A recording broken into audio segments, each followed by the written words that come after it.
अस्सलाम वालेकुम। मोहम्मद आकिब चैनल में खुश आमदीद। उम्मीद है आपको पिछले क्वेश्चन समझ आ गए होंगे। यहाँ पे मैं कुछ क्वेश्चंस का आंसर आप लोगों को देता चलूँगी। ये जो आप लोगों को ख़ुद करने के लिए क्वेश्चन दिए थे उनमें सबसे पहला जो क्वेश्चन था उसका आंसर 40 बुक्स आता है। सेकंड क्वेश्चन का आंसर 32, थर्ड क्वेश्चन का आंसर 8 और फोर्थ क्वेश्चन का आंसर 180 आता है। अब हम चलते हैं नेक्स्ट क्वेश्चंस की तरफ। तो सबसे पहला जो क्वेश्चन है हमारा वो क्वेश्चन है solve for x. Question one है सोल्व फॉर एक्स। एक्स की वैल्यू दी है 2x plus 5 is equal to 17।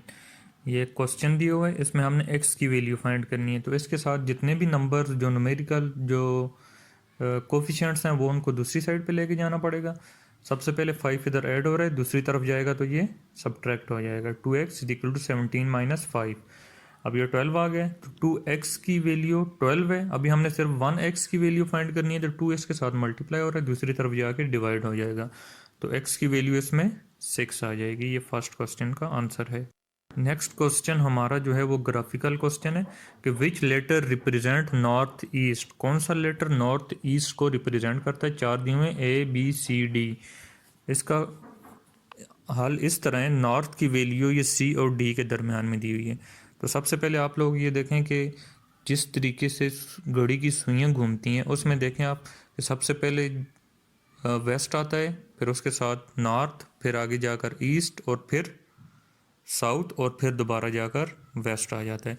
तो इसमें आप लोग देखें कि नॉर्थ और जो नॉर्थ के बाद क्लॉकवाइज डायरेक्शन में जब आप लोग देखें कि नॉर्थ के बाद जाकर जो है ना वो ईस्ट आता है, तो नॉर्थ और नॉर्थ के बाद जो पॉइंट है उसमें ईस्ट आएगा। नॉर्थ के बाद क्लॉकवाइज डायरेक्शन में, तो नॉर्थ के बाद क्लॉकवाइज डायरेक्शन डी पॉइंट आता है, यहाँ पे हमारा नॉर्थ ईस्ट आएगा। नेक्स्ट क्वेश्चन है which of the following boxes come next in the sequence. ये ऊपर कुछ बॉक्स दिए हुए हैं और नीचे ABCDE 5 पॉइंट दिए हुए, बताना है कौन सा पॉइंट कौन सा बॉक्स जो है वो नेक्स्ट आएगा। तो सबसे पहले देखें ये जो ट्राइंगल है और सेकंड ट्राइंगल में क्या फ़र्क है। इसमें देखें आप लोग, फर्स्ट में तो कलरफुल है, सेकंड कलरफुल के बगैर है, और उसके अलावा ये जो है ये रोटेट हो रही है 90 डिग्री पर। सबसे पहली और सेकंड वाली में 90 डिग्री का फ़र्क है, ये रोटेट हो रही है, और फर्स्ट वाली कलरफुल है, सेकंड वाली कलरफुल नहीं है। इसी तरह सेकंड और थर्ड में भी यही फ़र्क है, सेकंड बगैर कलरफुल नहीं थी, थर्ड जो है ये कलरफुल है, और इसमें भी 90 डिग्री रोटेट हुई है। फोर्थ में भी अब सीक्वेंस एक ही है, फर्स्ट कलरफुल, सेकंड बगैर कलर के, इसी तरह थर्ड कलरफुल, फोर्थ कलर के बगैर है, और फिफ्थ जो है कलरफुल है। अब ये जो फिफ्थ वाली है इससे अगली इमेज बतानी है हमने कि इसमें किस तरह का बॉक्स आएगा। तो सबसे पहले तो ये बॉक्स जो है इसमें कलर के बगैर होगा, और उसके अलावा ये शिफ्ट होगा, 90 डिग्री रोटेट होगा।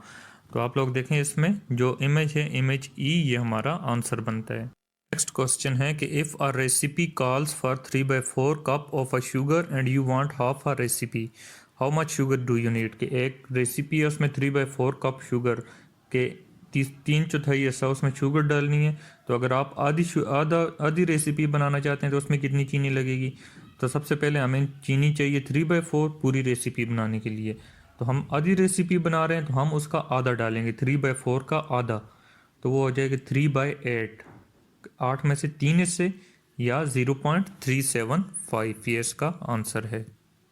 इसी तरीके से नेक्स्ट क्वेश्चन है इफ़ 4 पेंसिल कॉस्ट ₹52, कि अगर 4 पेंसिल्स की कीमत 52 रुपीज़ है तो 10 पेंसिल्स की कीमत कितनी होगी। तो इसको दो तरीके से हल किया जा सकते हैं। एक तो हम सबसे पहले एक पेंसिल की कीमत निकालें और फिर उसको 10 से मल्टीप्लाई कर दें, या दूसरा तरीका बताता हूँ। सबसे पहले एक फर्स्ट तरीके से हल करते हैं। 4 पेंसिल की कीमत 52 है, तो एक पेंसिल की कीमत क्या हो जाएगी, 52 को हम 4 पे डिवाइड कर देंगे, 13 रुपये एक पेंसिल की कीमत आ जाएगी। तो अब हम क्या करते हैं, 10 पेंसिल्स को 13 के साथ मल्टीप्लाई कर देते हैं, 13 इंटू 10, तो 10 पेंसिल की कीमत 130 आ गई है। दूसरा तरीका ये है कि 4 पेंसिल की कीमत 52 दी हुई है, तो नेक्स्ट 4 की भी 52 हो जाएगी, 52 प्लस 52 104। तो अब दूसरी 2 पेंसिल्स हैं तो वो 4 पेंसिल्स का आधा हो जाएंगी, 52 का आधा 26। तो 52, 52 और 26 को आपस में ऐड कर दें तो ये 10 पेंसिल्स की कीमत 130 रुपीज़ आ जाएगी हमारे पास। दोनों को आंसर सेम ही आ रहे हैं। नेक्स्ट क्वेश्चन है if a bag content 12 blue marbles, के एक बैग है उसमें 12 ब्लू मार्बल्स पड़े हुए हैं, 8 रेड मार्बल्स पड़े हुए हैं और 5 ग्रीन मार्बल्स पड़े हुए हैं। तो प्रोबेबिलिटी इस तरह फाइंड होती है कि blue marbles divided by total marble. तो ब्लू मार्बल हमारे पास 12 है और टोटल मार्बल्स 25। 12 बाई 25 0.48, ये हमारी प्रोबेबिलिटी आ जाएगी। नेक्स्ट इसके साथ कुछ क्वेश्चंस दिए हुए हैं, आप लोग इसको खुद हल करने की कोशिश करें। अगर आप लोगों को इनकी समझ ना आ रही हो तो आप कमेंट के थ्रू हमसे रब्ता कर सकते हैं।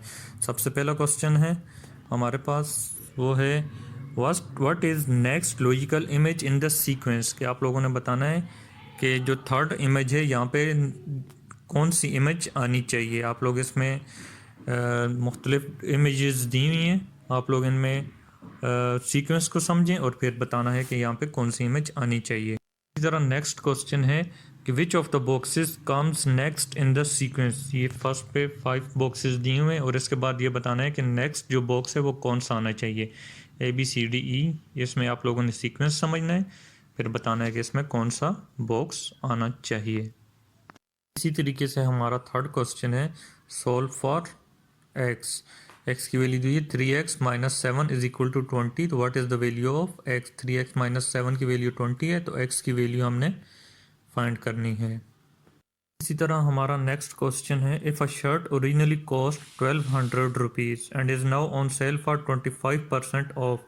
कि एक शर्ट की कीमत 1200 रुपीज़ है और वो आजकल सेल पे लगी है 25% है। व्हाट इज़ सेल प्राइस, उसकी सेल प्राइस बतानी है।